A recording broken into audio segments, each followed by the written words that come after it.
Assalamu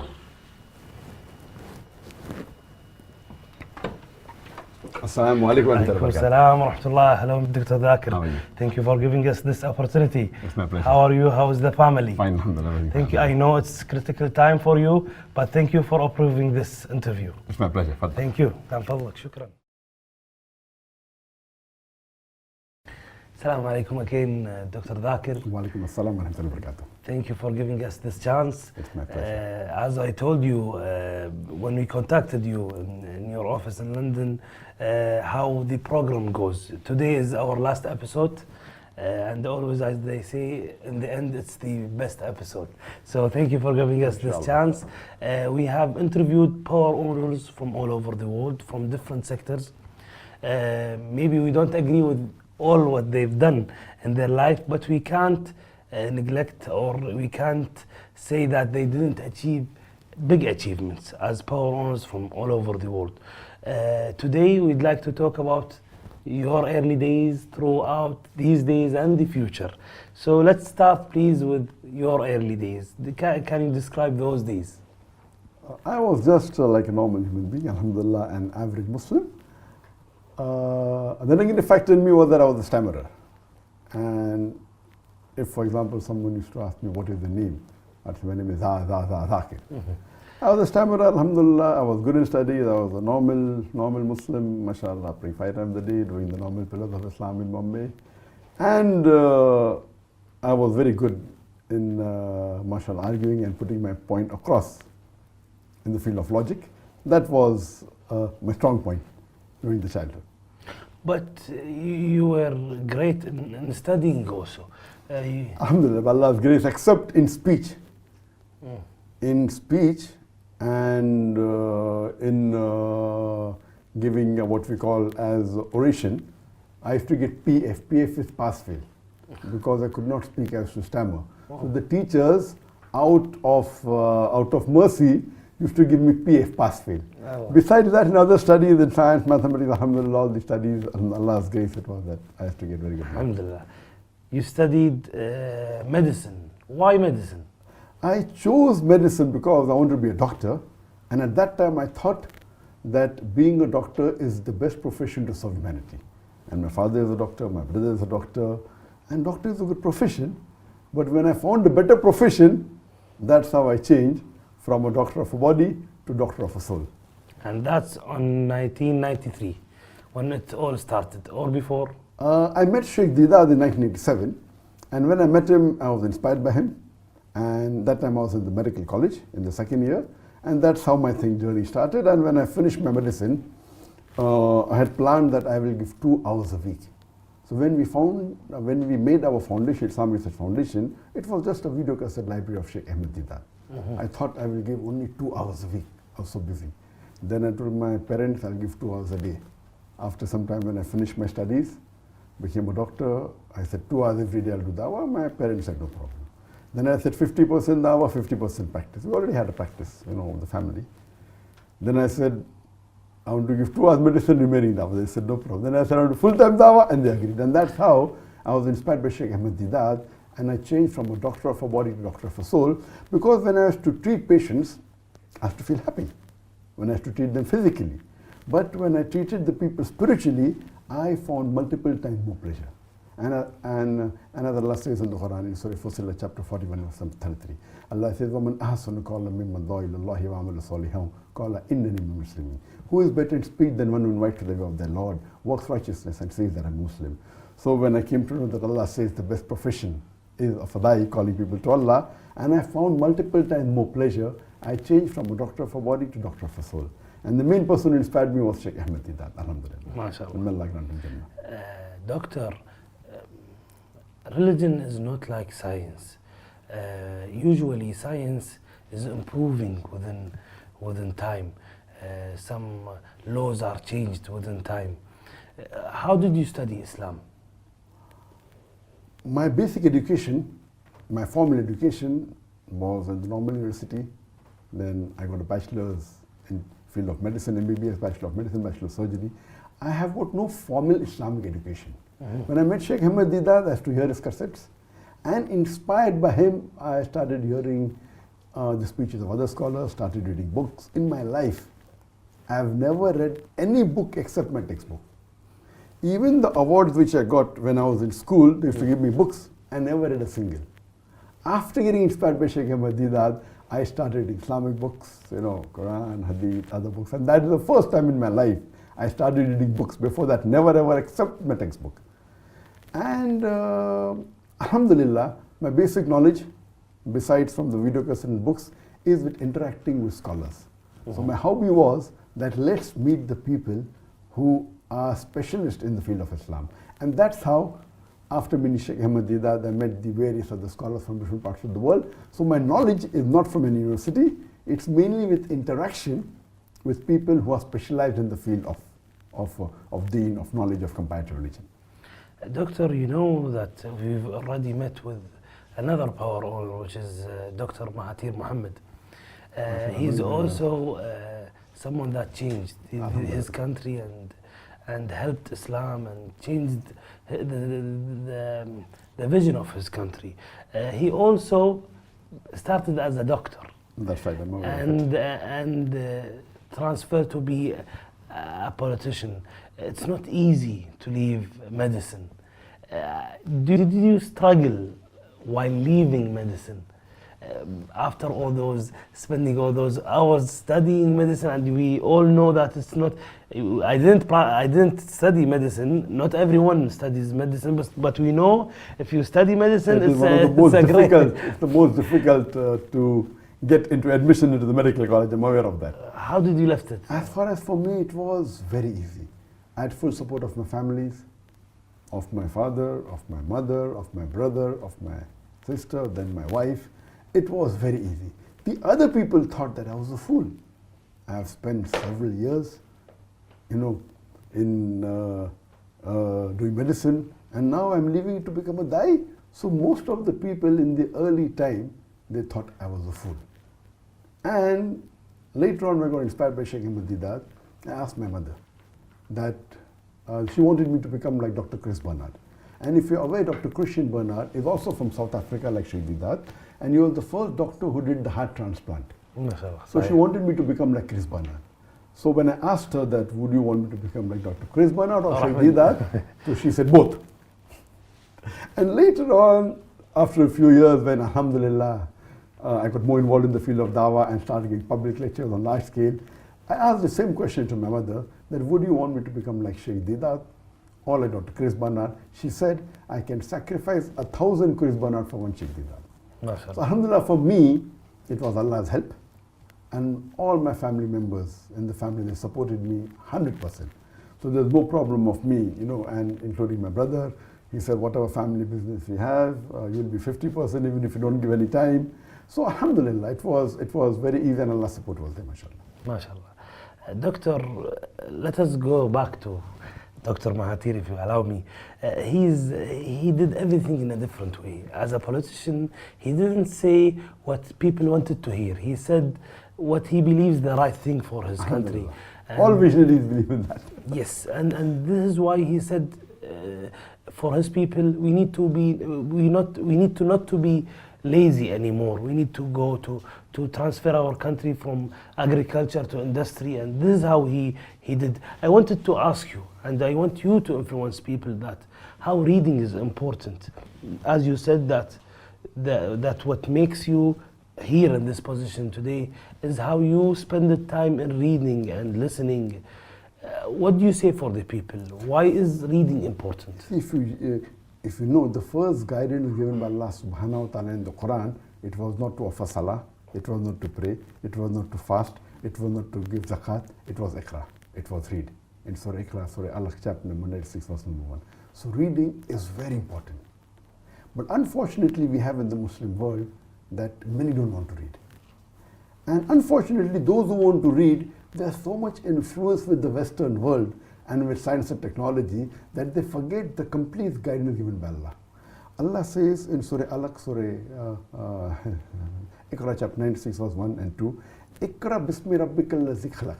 Read in the name of the Lord who created. So only reading is not sufficient. Reading in the name of the Lord is very important.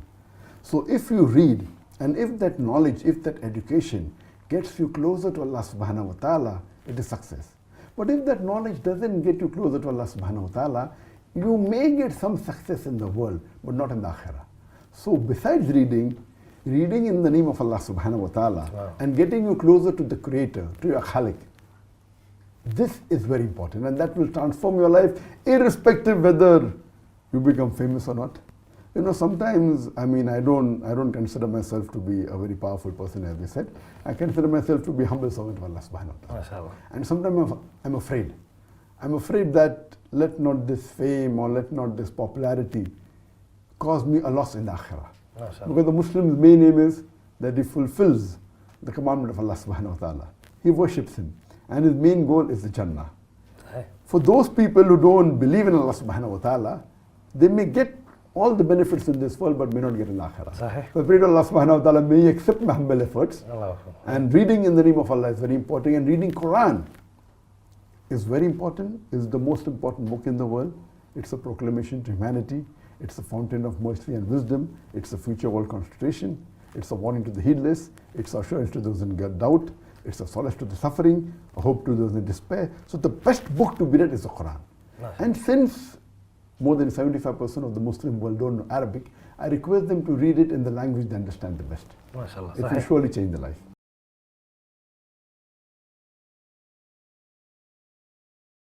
Iqra. This is one of the challenging questions that you faced.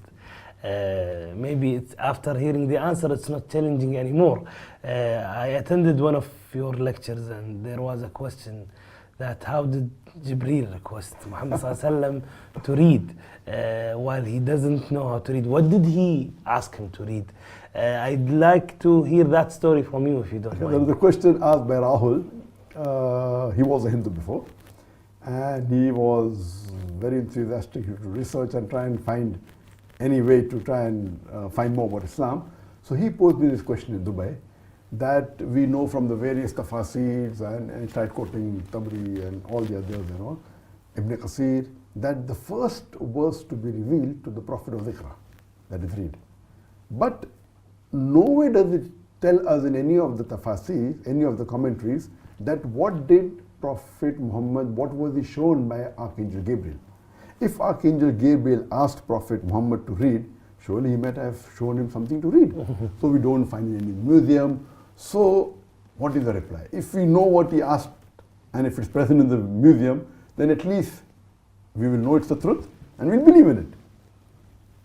So I told him, and then Prophet Muhammad, peace be upon him, replied that I cannot read.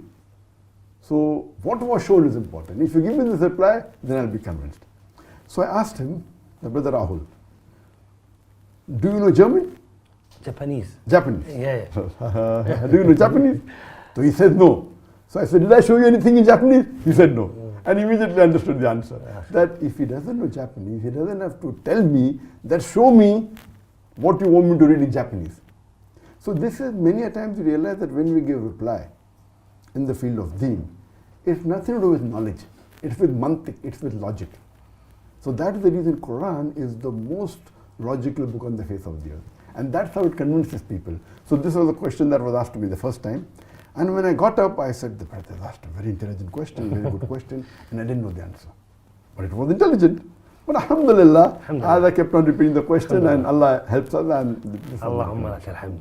As you said, there is a different, before asking the question, I wanted to clarify that Quran is an evidence for logic. Right. But it doesn't need logic to say that Quran is right. Why I'm saying this? Because I wanted to say that you might sometimes don't have the answer. Like when Prophet Muhammad ﷺ, when he was asked what is the best land on earth, he said, La adri.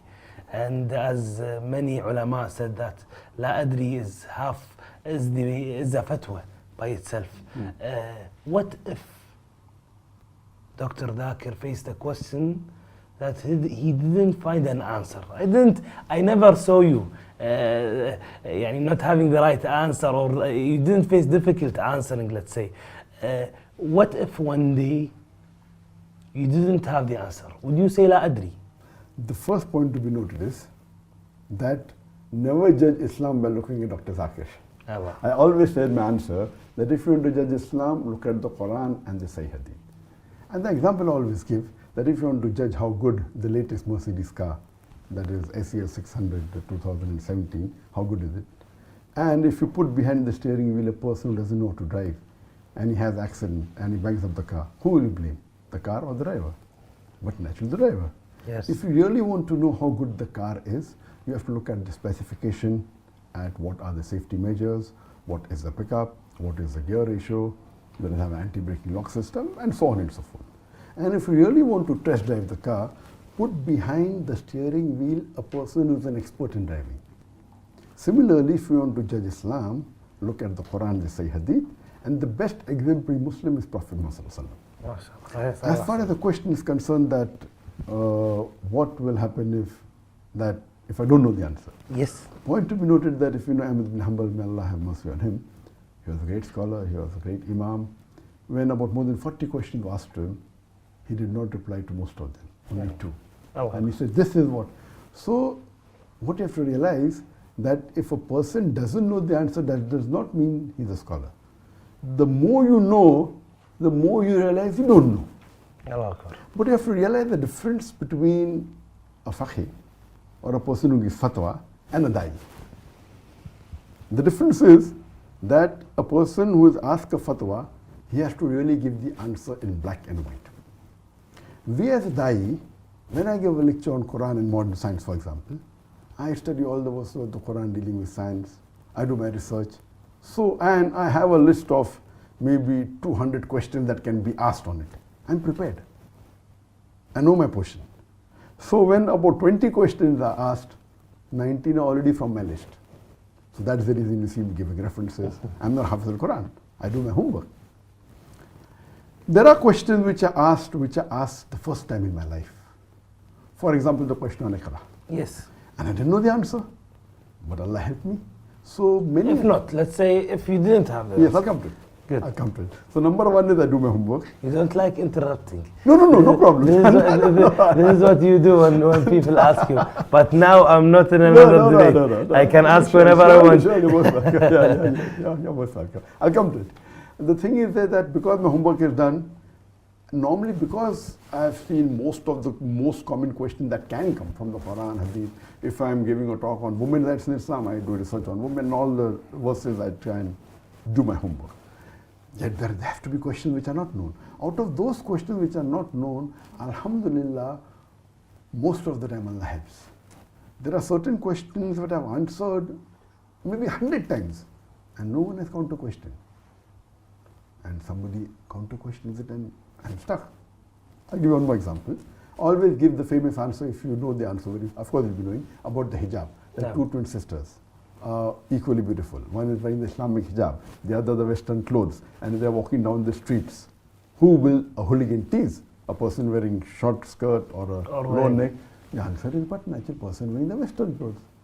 Now one lady in Dubai said, the man will tease the one wearing the hijab. And I said, why? Because you would like to see what is inside behind. And my daughter in the audience said, Khalas, now Abba is stuck. And no one. So there's one logic that is there. Many a times you agree with your opponent and use their force to put them down. It's one of the logics of Taekwondo, Karate, martial arts. So I told sister, I don't agree with you. But if I agree with your argument that the person would tease the girl wearing clothes because you like to know what's behind the clothes, then why are you wearing clothes? Why don't you take out your clothes? And she was shocked. I said, actually, you're only saying something which you don't believe in. If you believed in that, then why are you wearing clothes? You should walk without clothes. So sometimes we have to use mantiq and logic. Now coming to your question that, what if Dr. Zakir Naik doesn't know? As I told you, as a da'i, because with the homework we know most of it, many times Allah helps. And many a times we try, even though many a times I may know that the answer is not 100%, I try and give a close answer. But that happens rarely, rarely. Close answer so that the people on the opposite side, that I'm da'i, I'm not giving a fatwa on Islam.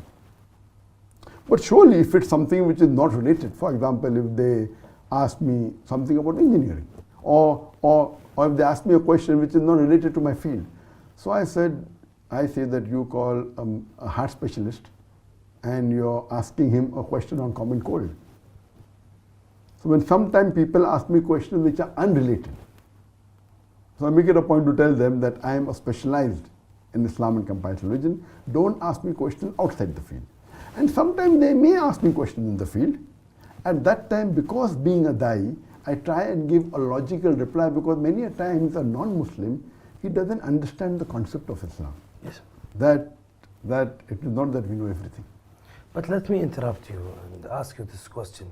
Muhammad sallallahu alaihi wasallam is a da'iyah too. Of course. And he's he's a messenger of Allah.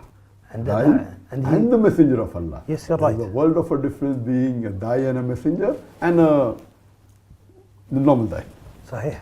لكن he also replied with لا أدري. Of course. So 100%. I want to hear that. So do you think that it's okay to say لا أدري when it's a question? If you don't know at all, best to say. When I train my students, I tell them, if you don't know the answer, better say I don't know rather than put your foot in the mouth. Right. That is the reason I tell that if a question is there which is not in my field, I say this is not my field at all. Many people are aware how thousands of people ينطقون الشهادة in front of you and they announce that they become Muslim. How does that feel? You know, before answering, I asked certain leaders that they were the reason behind people dying, hundreds of people dying. And I asked them, what does that feel? Now I'm asking you in a different way. You're giving them life, the real life and the real purpose of life. How does that feel? Number one, the feeling is great, but hidayat in the hands of Allah subhanahu wa ta'ala. Allah says, فَذَكِّرْ مَنْ تَمُذَكِّرْ. Allah says clearly in the Quran, in Surah Aisha, chapter 88, verse number 19, 20, 21, 22, that your job is to deliver the message. Hidayat in the hands of Allah subhanahu wa ta'ala.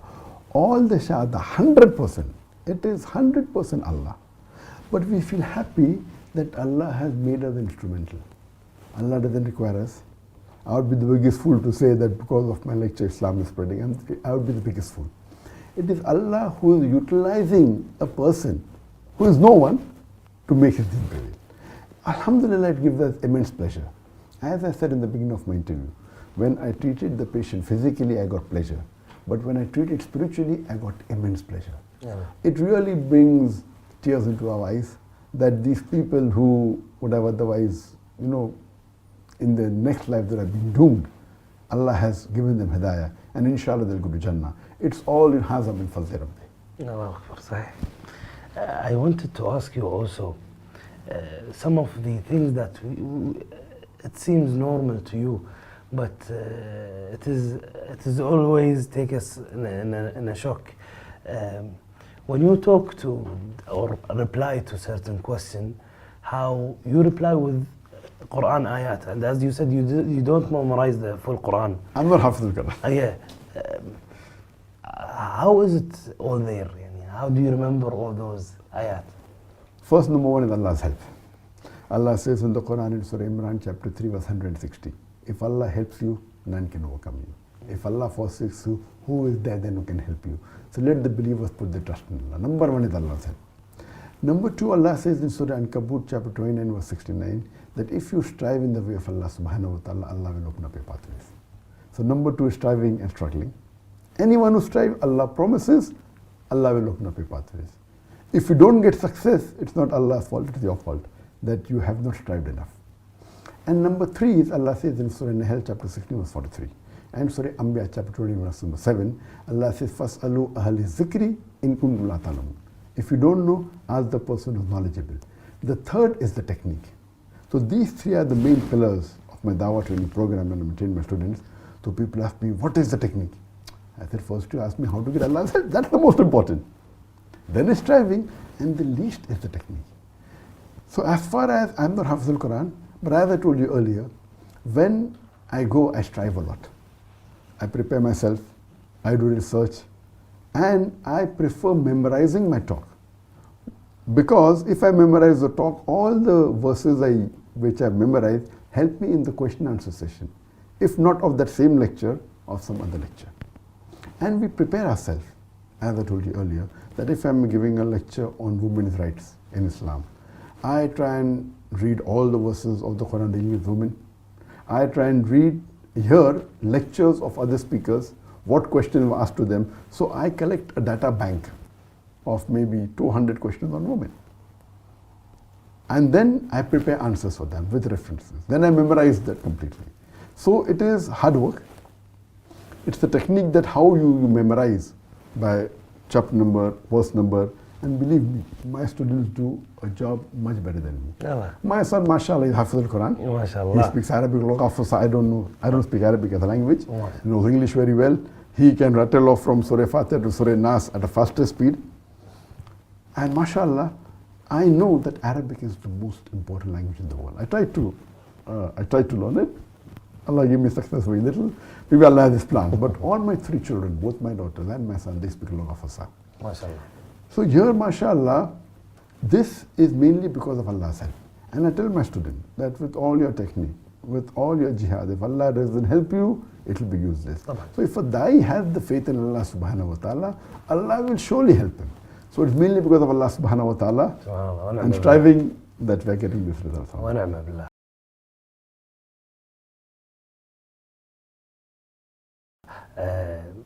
Debate, the concept of debating is always related to politics. So I wanted to talk to you a little bit about politics, if you don't mind, away from religion. Maybe it will take us back to religion, but politics is part of religion. Not today's politics. But Sure. We struggled in knowing where you are. We read news all over the social media that, sorry to say, but you're hunted now. Why are you hunted?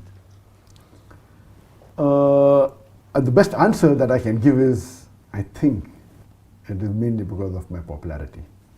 I've been doing dawah for more than 25 years in India, and my lectures are there on the media, on the social network, on the YouTube, everywhere. And I was expecting that I'm living in a country, India, which is not very comfortable for the Muslims. And I've been doing dawah, and I thought, and I was sure, that one day there will be trouble. That was the reason that we had taken whatever precautions we could. And recently, 3 years back, there's a new government that came to power.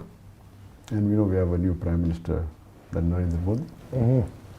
And we knew that about 15 years back, when he was the Chief Minister of Gujarat, one of the states in India, there are many NGOs, many organizations have given several reports that he was responsible for killing of more than 2,000 Muslims, making a state organized, killing of Muslims at large scale. So much so that there were cases filed against him in different parts of the world. He was not given entry to USA, to UK, and he was not allowed to enter many countries of the world for several decades. About 3 years back, when there was election, he won the election and became the Prime Minister. Now, when he became the Prime Minister, all these sanctions were removed. So this is democracy. Irrespective who you are, if you are elected, to build relationship, they can put anything down. And he traveled to many countries, including Muslim countries, to build relationship in the first couple of years of his tenure. And it is known that the party that he belongs to is against the Muslims. And we're expecting this to happen. And he was waiting to get some excuse to stop my activities. Last Ramadan, on the 27th of Ramadan last year, Yes. that the 1st of July, there was a terrorist attack that took place in Dhaka. Sorry. And 6 terrorists, they killed about 20 foreigners in the neighboring country. And one terrorist happened to be my fan on the Facebook. So there was a small article that came in the Bangladeshi newspaper that one of the terrorists is a fan of Dr. Zakir Naik. And such How many fans do you have on Facebook? On the Facebook, alhamdulillah, now there are about 16.6 million fans, out of which so he is about one out of 16.6 million, 4.5 million are from Bangladesh. Okay. So he's one of the 16.6 million who liked me. And this news had come several times before. Most of the Muslims in the world, because of the popularity of Peace TV, which has a viewership of 200 million, when you catch a Muslim, there are high chances he'll know me. So even the terrorist attack that took place, whether in Glasgow or New York or Australia, when they catch a Muslim, he's been seeing my videos. But never has that been made into an issue. If you ask any Muslim, he has to be a fan of Muhammad Sallallahu Alaihi Wasallam. So will you blame the wrong action that he has done to Muhammad Sallallahu Alaihi Wasallam? No. So here we find that the Indian media blew it out of proportion. Next day, the news article came on the 3rd of July. 4th of July, almost all the newspapers, headlines, almost all the news channels, it was headlines that Dr. Zakir Naik inspired terrorists. And it was as though everything was planned. And day and night, like I became Sudden. viral not only in the world, number one trending, on the Twitter, on the Facebook. And then, alhamdulillah, many Muslim organizations in different parts of India, they protested. In Bangalore, in Hyderabad, in Kerala, in Kashmir, in large numbers. And one thing good, mashallah, that the Muslims who even differed with me, the difference of opinion in views, even they stood up, saying we disagree that Dr. Zakir is not a terrorist. And mashallah, there was big protest, so much so that the Indian government had 4 different teams, IB, National Investigation Agency, they had the Intelligence Bureau, that the Maharashtra Police, that the Bombay Police, CID, all of them, and NI alone had 9 teams, each team hanging, so few hundred. And the amount they spent money in doing research, that they saw most of my tapes, everything, no problem, I was happy about it. After 1 month, on 2nd of August, they were forced to say in the parliament that nothing is wrong found with Dr. Zakir Naik. He did not find any evidence in his speeches, nor in his lectures. So most of the protest stopped. And I thought that this will surely be their plan. So protest stopped, everything became cool.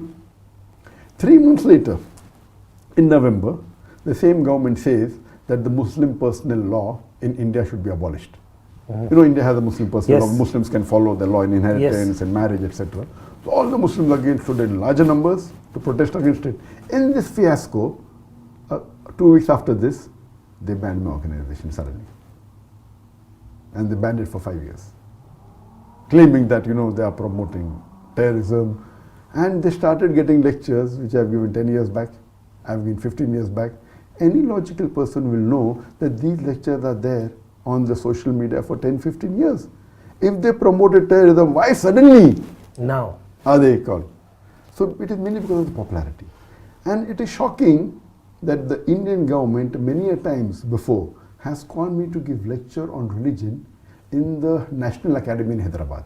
National Academy of Hyderabad is the largest institute for training police. It is the most prestigious institute. Imagine I have been called not once, twice, and sometimes when I did not go, they pressurized me. They used influence. I'm saying, busy, no, you have to go. So twice I've addressed them, to IPS officers, to the top ranking police. So do you mean to say they've called a terrorist? Not that they found a lecture which I gave just 6 months back or 1 year back. These lectures were given 10 years, 15 years back. They're taking a clipping out of context and trying to prove to the world that I'm promoting terrorism. And as you may be aware, that the World Economic Forum has said that the second most unjust media in the world is the Indian media. Never ever in the history before has anyone who has been so popular, so well known, his life is open in the media like an open book. We have Peace TV, mashallah, name is Peace, Kana Salam, having an English language, Urdu, Bangla, Chinese. The network has more than 200 million viewers. A person who's there on the social media for more than 15 years. I've been giving talks for more than 25 years. And alhamdulillah, I've been awarded, though I don't think so, I deserve it, I've been awarded the most prestigious Islamic award in the world, that is the King Faisal Award for the service of Islam, which is equivalent to the Nobel Prize of Peace. It's the highest award. Alhamdulillah, I've been even given the second highest award, the Dubai Holy Quran Award, 4 years back. Then the Toko Al-Hijri Award, that's from Malaysia, from Sharjah, from Gambia, from many countries. I've been the guest of heads of states of many countries, Muslim countries, non-Muslim countries, giving lectures in more than 40 countries. I've been invited. Now, such a person who's so popular When the Indian government is laying an allegation that I'm involved in terrorism, indirectly they are saying that even Saudi Arabia is promoting terrorism, even Dubai is promoting terrorism, even Malaysia is promoting terrorism, even Sharjah is promoting terrorism, and all the countries. Even the Indian government. Yes. Because they're inviting you. Yes. So it is so illogical, and they are taking up clips which are not new. Okay, can be possible hypothetically that I was very good and suddenly last 6 months I've been bad. Can be. Logically, they are picking up lectures of mine which I've given 10 years back, which I've given 15 years back, which I've given 5 years back. And that means the previous government, yes, they are saying yes, the previous government promoted Zakir, now we are we are correct. So it is illogical, absolutely illogical. As you know, that many governments today, as they're talking about politics, many governments today, they win the election by being against Islam. And we have examples, what they're having in US. The more they speak, they get a better vote bank. That's what's happening in India. They openly speak. And if you compare, recently, just a few months back, the election took place of a state called as UP Uttar Pradesh, which is the biggest state in India. And do you know, the person who stood for election, one of the priest who was a Hindu priest, he told in his election campaign and in his lecture openly that the graves of the Muslim women should be dug and they should be raped. Even after saying this, he won the election. And he belonged to the same party as the Prime Minister of India. And the irony is, not that he only won, they made him the Chief Minister of that state. Yes, that means if you abuse the Muslims, imagine if you compare to any of the allegations they are laying, compared to what he said in public, that you dig the graves of the Muslim women and rape them. Nothing is happening. Is this democracy? What is exactly happening in a few days ago? Why is it now more critical than ever? Yes, previously it was more localized and the Muslim Indians supported me, alhamdulillah. When they called me for interrogation on 31st of January, I did not receive any official letter from them. What I was hearing from the media. When I heard from the media, my lawyer gave them my email. And when I got the email, I replied on the email. I'm willing to come on video conferencing. I'm willing to do a Skype interview. What do you want? I'm ready to cooperate. What do you want? They are laying allegation that I'm doing money laundering. I said, where money laundering? We have been submitting our records. So what record we submitted 10 years back? They are saying that's not correct. Now, why are you saying now? When they called me for interrogation, I said that, okay, you want to interview me? I'm ready to cooperate. We can have a video conferencing. We can speak on the Skype. We can speak on whatever you want, I will cooperate. Give you all the answers. They said, no, we want you physically. Now, physically, we know the history of India. Yeah, of course. We know the history of the Indian police. Out of those people, Muslims arrested for terrorism, 98% are let free. But after 10 years, after 15 years, their lives are ruined. Recently, a few months back, a Muslim by the name of Abdul Wahid, he was arrested on charges of terrorism, then was let free after 8 years, then writes a book. What was done with him? How he was tortured. The first grade of torture, second grade, third grade, fourth grade. He says how they do mental torture first, then how they take out clothes, how they put current on the private parts. Yeah. All this he mentioned in black and white.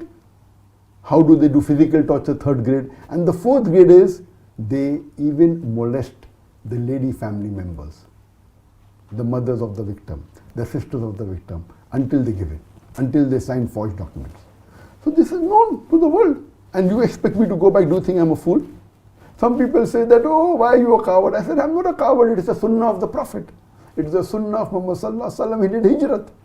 Sahih. When it's difficult to practice your deen and propagate your deen there, India by law we are allowed to preach and propagate our religion. I did not break a single law of the Indian law, not a single. It's allowed by law for me to preach and propagate and practice my faith.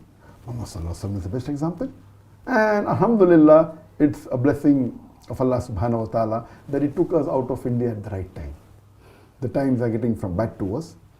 And I was aware that, mashallah, you see on the videos, there are non-Muslims, there are Hindus who respect me.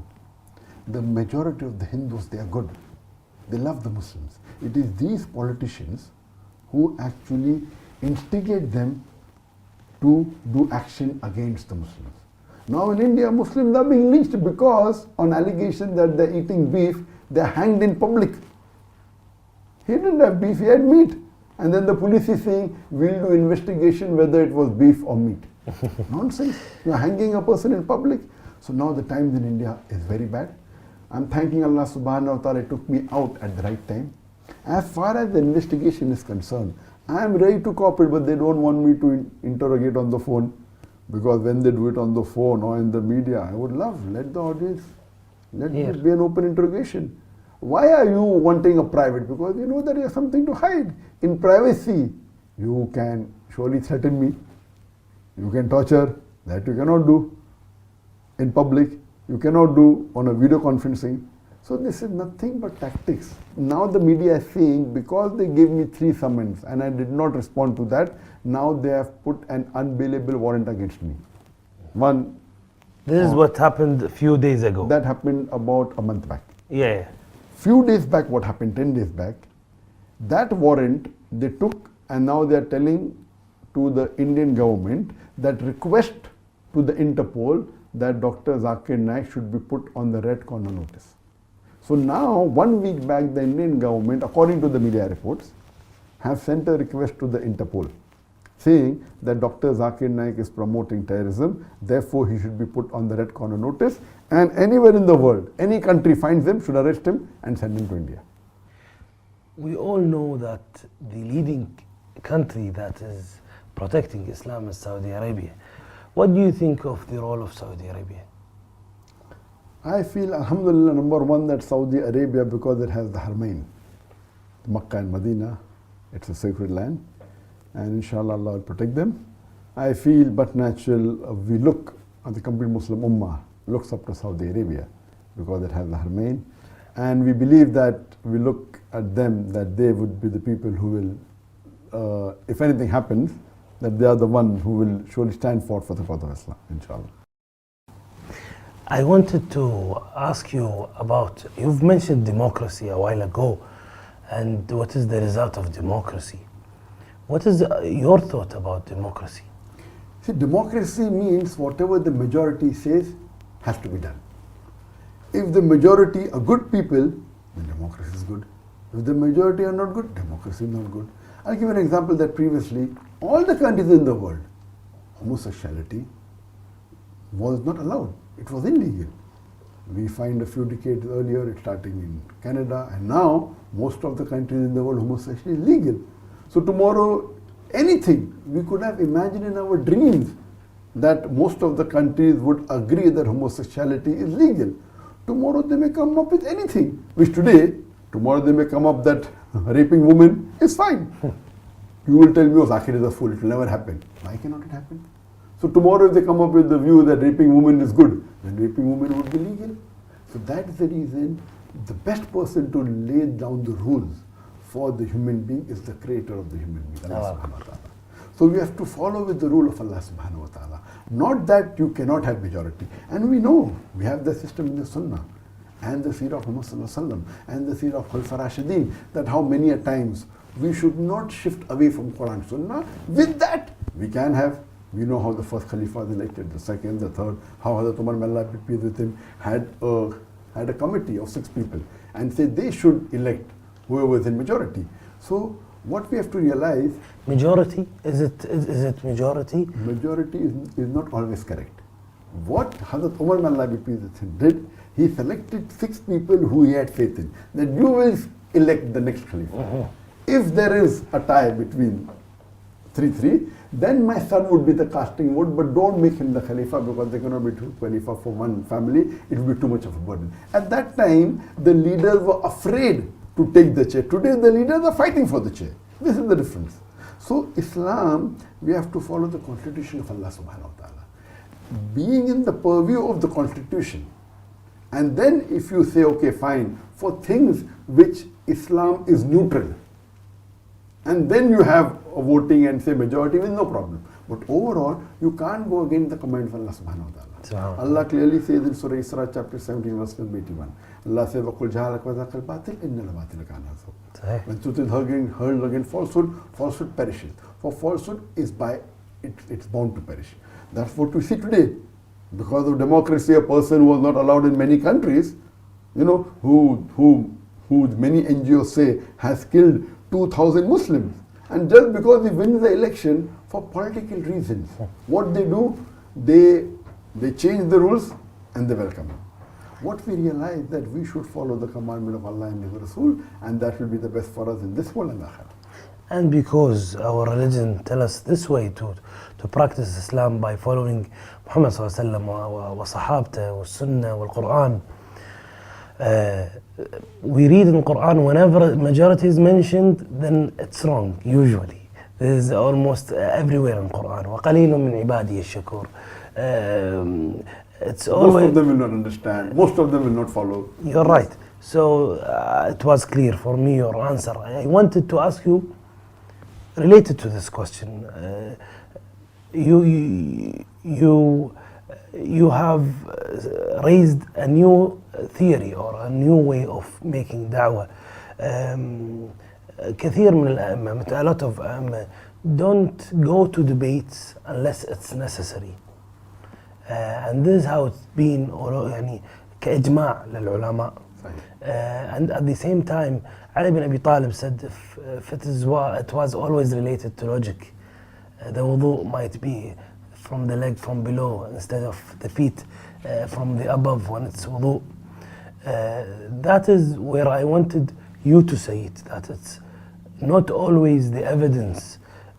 Logic proves Islam is right. It's the other way around. And I think if that came out of you, that would give Islam more strength, if you allow me to say that Islam proves science. But if there is a debate between science and Islam, where should we go? I would rather say Islam doesn't prove science. Science, see, Islam is far superior. What I always say when I compare Islam and science, Quran is our yardstick. Science is the yardstick of the unbelievers. Our yardstick, the Quran, is far superior to science. So it is the science which is proving Islam correct. Islam is superior. And Islam has proved itself to be the word of God. Quran has proved itself to be the word of God in all the ages. Previously was the age of miracles. Quran is a miracle of miracle. Then came the age of literature and poetry. Muslim and non-Muslim Arabic scholar alike, they say Quran is the best Arabic literature. Then came the age of science and technology. Whichever age comes, Islam, the Quran would remain the same. Coming back to your earlier question that about logic, what you have to realize that Islam is a logical religion. Today, if I cannot prove logically, that doesn't mean Islam is not logical. It means my logic hasn't reached that stage. And I'm sorry, I agree with the saying of Hazrat Ali, may Allah be pleased with him, but I have my own logic for that. When Hazrat Ali, may Allah be pleased with him, said that if Islam was a logical religion, would have wiped down for doing tayammum or doing wudu when you're in the socks rather on top. I say logically top is correct. Why? If you wipe down, it will be wet and dust will gather. That is the reason wiping the socks is symbolic. So doing symbolic on top is more logical than doing down, because symbolically if I wet my hand and put it below my socks, that socks will get dirty, because the wet part will gather more dust. So logically I believe in the ruling of Muhammad sallallahu alaihi wasallam. Why did he say top? Because it is symbolic. Your feet is already clean. It is covered with socks. And now you are doing a symbolic masah. So if you do a symbolic masah by wetting your hands and putting it below, it will gather dust and your socks will get dirty.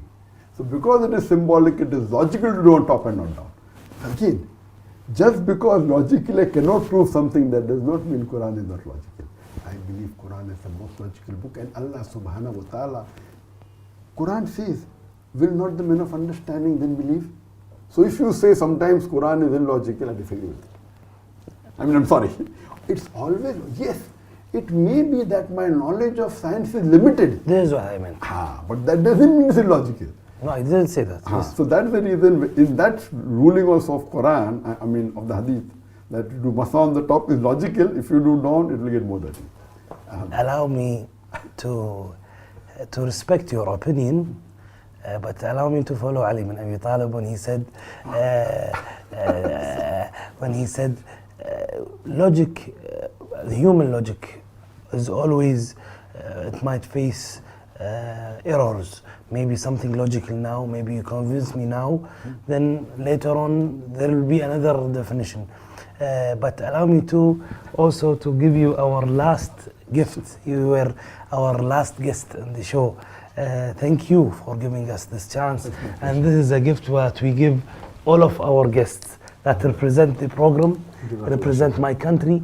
You know, we use this boat usually to travel to India. This is one of the main destinations that Kuwaiti travel to.